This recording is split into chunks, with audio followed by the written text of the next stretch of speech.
తెలంగాణ రాష్ట్ర వ్యాప్తంగా చాలామంది విద్యార్థులు 10వ తరగతి ఫలితాల కోసమైతే ఎదురు చూస్తున్నారు.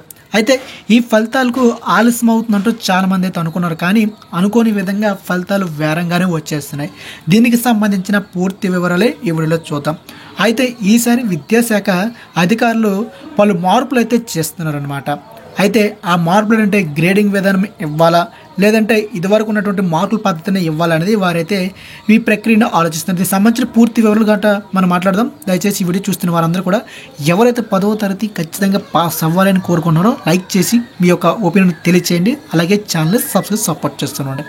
వివరాలకు వస్తే అయితే 10వ తరగతి ఫలితాలు విడుదల ఏదైతే ఉందో తెలంగాణ రాష్ట్ర వ్యాప్తంగా విద్యాశాఖ అధికారులు గ్రేడింగ్ విధానం మరియు మార్కుల కంప్యూటరైజేషన్ మరియు పరిశీలన ప్రక్రియను అయితే పూర్తి చేసేసారట. ఇందుకు సంబంధించిన అధికారులు అన్ని ఏర్పాట్లు చేస్తున్నారు. ఫలితాలను డిప్యూటీ సీఎం బట్టి విక్రమార్క విడుదల చేయనున్నారు. దీనికి వాస్తవానికి 10వ తరగతి మూల్యాంకనం, మార్కుల కంప్యూటరీకరణ, పరిశీలన ప్రక్రియ వారం రోజుల క్రితమే పూర్తయిపోయిందట. విద్యాశాఖ ప్రస్తుతం సీఎం రేవంత్ అధీనంలోనే ఉంది.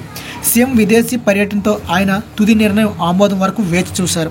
సీఎం కలిసిన అధికారులు ఫలితాల విడుదలపైన చర్చించారట. ఈ నెల 30న మల్లు బట్టి ఫలితాలు విడుదల చేసేందుకు ముహూర్తం ఖరారు చేశారు.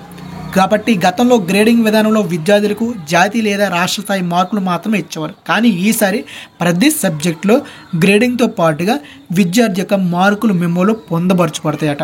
ఇంటర్నల్, ఎక్స్టర్నల్ మార్కులు జీపీఏ మెమోలో ఉండేలా నిర్ణయించారట. ఇప్పటి వరకు విద్యార్థి ఆయా సబ్జెక్టులో సాధించినటువంటి మార్కుల ఆధారంగా గ్రేడ్లు ఇచ్చారు. దీనివల్ల ఎక్కువ మార్కులు పొందిన విద్యార్థులు ఎవరనే విషయం గుర్తించడం కష్టంగా మారింది. ఇది వాస్తవమే. ఎందుకంటే 3.5, 3.8, 4.2 అంటే ఎన్ని మార్కులు ఎన్ని క్యాలిక్యులేట్ చేయాలనేది మనలాంటి ఎడ్యుకేటెడ్ పర్సన్కి తెలుస్తుంది, కానీ ఇంటికాడ పేరెంట్స్కి అయితే తెలియదు. ఎందుకంటే పేరెంట్స్కి వారికి మార్కులే ఒక ఆధునంగా ఉంటాయి కాబట్టి చాలామంది ఇబ్బంది పడేవారు.